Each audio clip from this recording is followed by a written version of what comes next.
I'd rather have Jesus than silver or gold. I'd rather have Jesus than riches untold. I'd rather have Jesus than houses or land, and I'd rather be led by his nail-scarred hand than to be a king of a vast domain and be held in sin's graceway. I'd rather have Jesus than anything this world affords today. I'd rather have Jesus than anything this world affords today.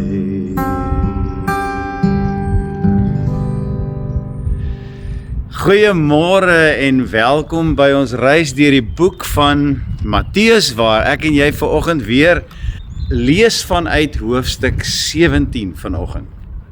Nou hierdie gedeelte neem ons na een van die mees indrukwekkende oomblikke in die Bybel. Die verheerliking van Jesus op die berg. Petrus, Jakobus en Johannes sien iets van Christus se hemelse heerlikheid wat min mense ooit ervaar. Hulle sien Moses, hulle sien Elia, hulle hoor die stem van God self. Maar die belangrikste les van die hele gebeurtenis word opgesom in eenvoudige taal, in 'n eenvoudige sin. Toe slaan hulle oë op en sien niemand meer behalwe Jesus alleen nie. Terwyl Petrus nog praat, oordek 'n helder wolk hulle terwyl God spreek. Dit is my geliefde seun in wie ek 'n welbehae het. Luister na hom, sê God. God sê nie luister na Moses nie, hy sê nie luister na Elia nie, hy sê nie luister na die skares of die skrifgeleerdes nie, hy sê luister na Jesus, luister na hom, die seun van God. In 'n wêreld vol stemme, vol menings, sosiale media, vrees, verwarring en menslike filosofie, bly God se opdrag nog steeds dieselfde. Luister na Jesus. Wanneer die wêreld sê, volg jou hart, sê Jesus, volg my. Wanneer die wêreld sê, doen wat jou gelukkig maak, sê Jesus, neem jou kruis op en volg my. Wanneer die wêreld sê, jy ken jou eie waarheid, kies dit, sê Jesus, ek is die weg, die waarheid en die lewe. Die disippels val neer in vrees. En toe hulle die stem van God hoor, val hulle op hulle aangesig. Die heiligheid van God openbaar vir jou en vir my hoe klein en afhanklik ons as mense werklik is. Ons leef in 'n tyd waar mense maklik oor God praat, maar min besef hoe onsagwekkend groot en heerlik sy teenwoordigheid is. Wanneer Jesaja God sien, roep hy uit, ek is verlore. Wanneer Johannes die verheerlikte Christus sien, val hy soos 'n dooie neer. Die teenwoordigheid van God openbaar ons absolute broosheid, maar dit openbaar ook sy grootsheid en onverstaanbare liefde en genade vir jou en vir my. Nadat die disippels in vrees voor Jesus neerval, raak Jesus hulle aan. Wat gebeur volgende? Jesus kom nader. Die skrif sê, Jesus het nader gekom en hulle aangeraak en gesê, staan op en moenie vrees nie. Is dit nie kosbaar? Wat 'n wonderlike beeld van die evangelie vir jou en vir my. Die heilige God, wat alle reg het om ons te oordeel, kom in Christus nader om ons aan te raak. Dalk is daar vandag iemand wat hier luister, wat dalk bang is. Bang vir die toekoms, bang vir siekte, bang vir finansiële druk, bang vir die dood, bang omdat jy voel jy het God teleurgestel, bang omdat jy dink jy's nie goed genoeg nie. Hoor die stem vandag van Jesus. Staan op en moenie vrees nie. Die hand wat die sterre en die uitspansels geskep het, is dieselfde hand wat uitstrek na jou en my vanoggend as gebroke mense. Vers 8 is die hoogtepunt van hierdie teks. Hulle sien niemand meer behalwe Jesus nie. Moses verdwyn, Elia verdwyn, die wolk verdwyn, net Jesus bly oor. Dit is die doel van jou en my reistog hier op aarde en ook die doelwit van ons geestelike bestaan, ons geestelike lewe.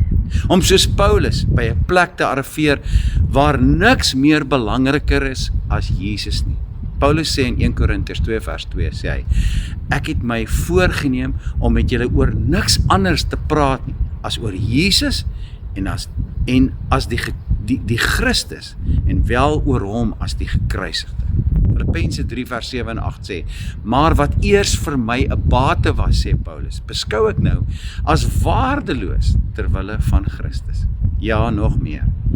Ek beskou alles as waardeloos, want om Christus te ken, my Here, oortref alles in waarde.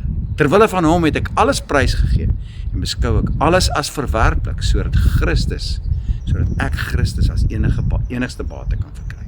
Hierdie gebeurtenis vandag leer ons om nie gefascineerd te wees met mense nie, om nie vasgevang te wees in tradisies nie, om nie ons hoop op aardse dinge te plaas nie, maar om Jesus alleen raak te sien en te omhels. Wanneer storms kom, kan jy kyk na Jesus. Wanneer mense jou teleurstel, kyk na Jesus. Wanneer jou geloof getoets word, kyk na Jesus. Wanneer die wêreld donker word, kyk na Jesus. Want alles anders gaan verby. Gesondheid kan verdwyn, rykdom kan verdwyn, vriende kan verdwyn. Hierdie wêreld gaan verby. Maar Jesus bly vir altyd en ewig voortbestaan. Van die berg af het met die wonderlike belewenis moet die disippels weer afkom van daardie heerlikheid na die werklikheid van hulle wêreld. Hulle moes teruggaan na hulle gebroke realiteit. Dit leer vir jou en vir my iets belangrik. Ons geloof is nie net vir die bergtop oomblikke nie. Ons moet Jesus volg en uitdra vanuit ons heerlike binnekamer oomblikke na die alledaagse lewe waar die wêreld hom so brood nodig het. Daar in die werksplek, in jou huis, in moeilike dae, in die pyn, in die beproewings. Die God van die berg is ook die God van jou en my vallei. Ek moet afsluit. Die Vader se boodskap is vandag nog steeds dieselfde. Dit is my geliefde seun, luister na hom. En wanneer die wolke van verwarring wegtrek, wanneer die stemme van die wêreld stil word, wanneer alles wat tydelik is verdwyn, mag ons soos die disippels kan opkyk en sê, ek sien niemand meer nie, behalwe Jesus nie. Want wanneer Jesus alleen oorbly, ontdek ek en jy, dat hy meer as genoeg is. Mag ek en jy vandag soos Paulus sê in Filippense 1 vers 21, want vir my is die lewe Christus en die sterwe is 'n wins. Amen. I'd rather have Jesus than silver or gold. I'd rather be than have riches untold. I'd rather have Jesus than houses or land. I'd rather be led by his nail-scarred hand than to be a king of a vast domain and be held in sin's great sway. I'd rather have Jesus than anything this world affords today.